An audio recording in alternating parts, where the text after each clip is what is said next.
皆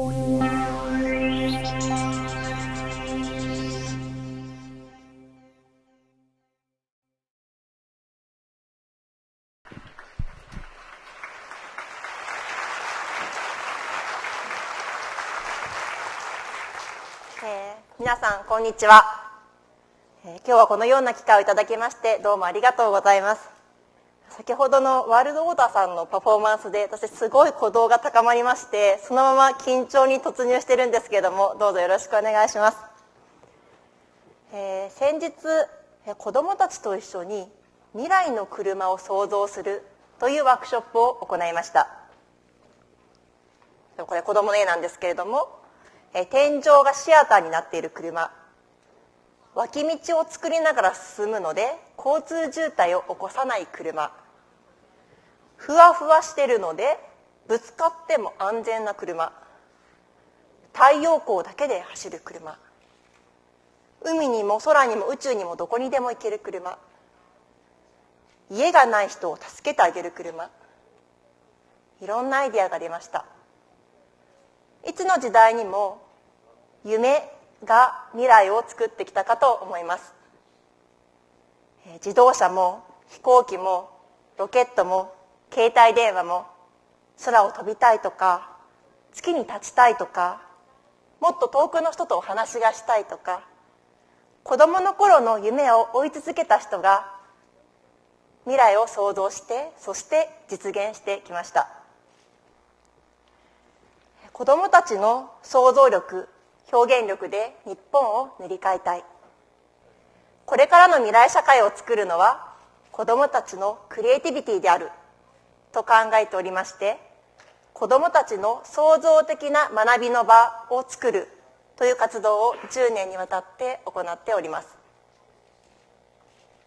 さて、最近学力低下が騒がれています。OECD が行っている学力到達度調査 PISA の結果を見ると、例えば数学、2000年には1位だったのが6年の間に10位にまで落ちました。しかしもっと深刻なデータがあります。こちらです。勉強が面白いと思うか、役に立つと思うかと聞くと、国際平均と比べて日本の子どもたちは20から30ポイントもそう思わないって答える。モチベーションが低いっていうんですね。でも子どもたちは新しいことを発見すると、いつもすごい素晴らしい笑顔を見せてくれます。学びと遊びは本来一体のもの、ワクワク楽しいもののはずですよね。人間の学びを本来の楽しい知的探求の活動に取り戻したい。それが私の願いです。これからの時代、子どもたちに身につけてもらいたい力は何ですか？こういう質問をオリンピックの金メダリスト、大臣、弁護士、経営者、起業家、タレント、ミュージシャン、いろいろな方々に聞いてみました。作る力、課題を見つけて解決する力、他を尊重して協調する力、未知のことに柔軟に対応する力、これまで学校教育で大事と言われていたことと少し違うような気がします。経団連の調査で、こういう新卒採用選考にあたって重視した力は何ですかというアンケート調査があります。これを見ると、1位はコミュニケーション能力、そして主体性、協調性とつながって学業成績はわずか 5.4%。 社会が求めている力と学校現場が提供してきた力にズレが生じているのではないでしょうか。新しい学びの場を作りたいと思っています。教育じゃないんですね。学習です。主体的で協調的で創造的な学びの場を作りたいと思っています。今ご覧いただいているのは毎年1回行っている全国にある子どもたちが作って表現をするプログラムを一堂に集めた博覧会イベント、ワークショップコレクションです。映画を作る、アニメを作る、ロボットを作る、地域を紹介する新聞を作る、そのようなプログラムが100個一堂に会して、前回は2日間で10万人の子どもたちが参加しました。これまでは知識を得るということに評価の力点が置かれていました。学校の先生が持っている知識を一方的に子どもたちに伝達する、そういう授業形式っていうのは工業化社会では効果的だったかもしれません。でも今、大量の情報の中で取捨選択して再構築して、そして新しい価値を生み出す、そういう力が求められています。ワークショップコレクションの一貫したテーマが作るということです。見たり聞いたりするような活動はたくさんありますけれども、ここで扱う活動っていうのは全て自分で作って見せてコミュニケーションするタイプの活動、創作コミュニケーションの祭典です。私は新しい学びの場を作るために2つの方法を推進しています。一つはワークショップという手法、そしてもう一つが一人一台情報端末を持って学習する環境の整備、主体的な学びのツールであるデジタル教科書の推進です。日本、カンボジア、ブラジル、イタリアの子どもたちをつないでアニメ作りを行いました。はじめに各国の子たちにアニメに登場するイラストを描いてもらいます。すると日本の子どもたちが描く人の絵は髪の毛の色が黒いんですね。そしてカンボジアの子どもたちが描いてくる家の絵はこれありますね、縦床式です。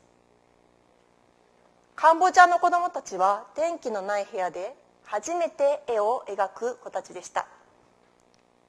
そして描いた絵がこちら、家族に祈りを捧げる絵。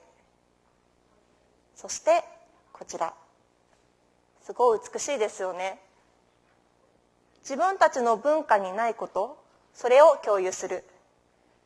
各国の子どもたちにイラストをすべて共有して、どこの国の子どもが描いたイラストを使ってもいいから一つアニメーションを作っておいで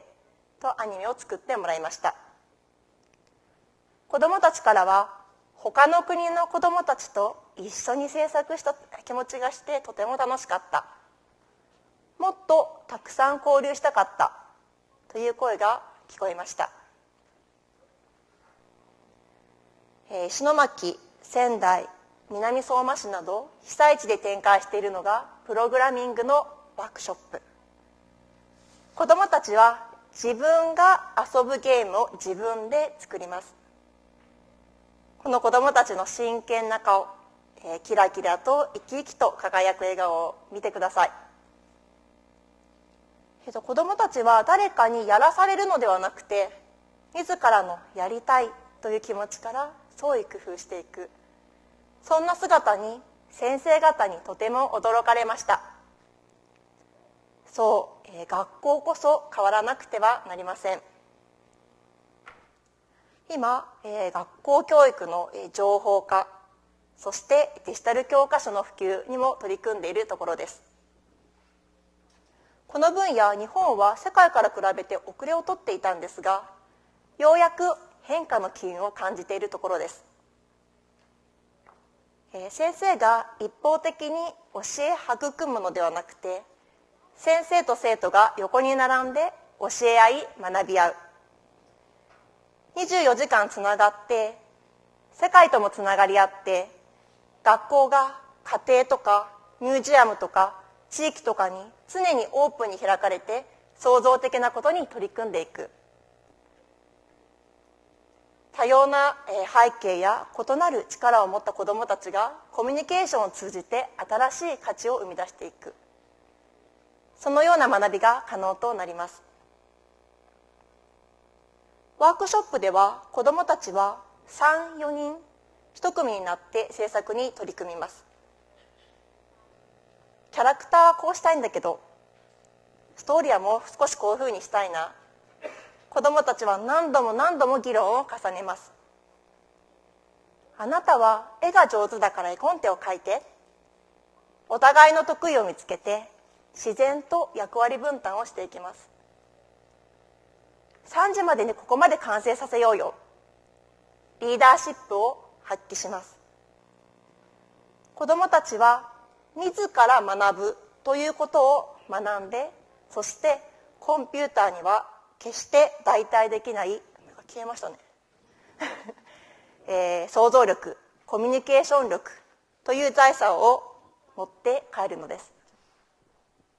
今、1000年に一度の大革命ともいえるデジタル革命を迎えています。世の中は大きく変わります。でもその後の未来がどうなっていくのかということに関して想像力を働かせているでしょうか。皆さんはデジタルテクノロジーが50年後、100年後の未来をどういうふうに変えていくのかということに関して想像していますか？未来学という学問があります。歴史的な事実や現在の社会情勢を踏まえて未来を予測する学問です。私は今、子どもたちと一緒に新未来学というのを打ち立てています。こちらは未来を予測するのではなくて、みんなの夢や願いで未来を実現する学問です。でも大事なことっていうのは、想像、イマジンすることではありません。それを実現することです。子どもたちが頭で想像、イマジンし、そして実際に実現する、リアライズする、そのようなことが可能になる社会を私は作りたいと思っています。